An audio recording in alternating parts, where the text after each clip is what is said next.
Rise and shine mga ka-RSP! Ito na muli ang gabay, patnubay, palala at prediksyon ni Master Hans kung ngayong araw ng Thursday, July 18, 2024. Para sa mga pinanganak ng Year of the Rat, stay humble dahil naghihintay lang ang mga naiinggit sa'yo. Kaya ikaw ay magkakamali para hatakin ka na pababa. Huwag maging over-impressive sa mga swerte at huwag din maging greedy. Orange at 1 ang swerte kay Year of the Rat. Ox naman tayo, huwag kalimutan to do your research about sa person o company na balak mong paghulugan ng pera. Gold at 8 ang swerte kay Year of the Ox.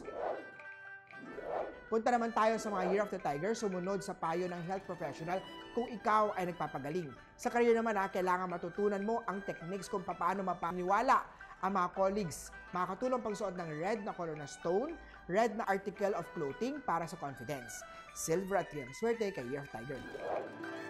Sa mga pinanganak na Year of the Rabbit, magluto ng sariling meals para sure na healthy ito. Mag-ingat naman sa mga alok ng dayuhan at gumagawa lagi ng background check bago makipag-deal kahit kanino. Red at 6 ang swerte kay Year of the Rabbit. Kayo naman mga pinanganak ng Year of the Dragon, masahol pa sa drama series ang maaaring maging situation ng mga existing couple. Dapat mas understanding at mapigilan din ang emosyon. Nandyan din ang temptation na magkaroon ng love triangle. Aqua at 2 ang swerte kay Year of the Dragon. Sa Snake naman tayo, take on the challenges sa trabaho basta kaya at may skills and talent pa. 9 at Violet ang swerte kay Year of the Snake. Eto naman sa Year of the Horsey. Maayos naman ang araw na to para sa mga committed couples. Ngunit it's not a good time sa mga single. Chill muna and spend time with family and friends. Magenta and 5 ang swerte kay Year of the Horsey. Maghanap ng iba pang sideline para madagdagan ang finances sa mga pinanganak ng Year of the Goat. Dahil naman sa iyong people skills, ikaw ay mabibigyan ng promotion at iba pang project. Show your best whenever you can. Red at 8 ang swerte kay Year of the Goat. Ito naman, Year of the Monkey. Laging isama ang regular exercise tulad ng simpleng paglalakad sa daily routine. Magsimula naman ng maliit kung ito ay kayang may puhunan ka, maliit na negosyo ay okay sa'yo.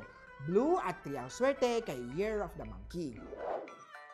Para naman sa mga pinanganak ng Year of the Rooster, bawasan ang junk food at designer coffee drinks.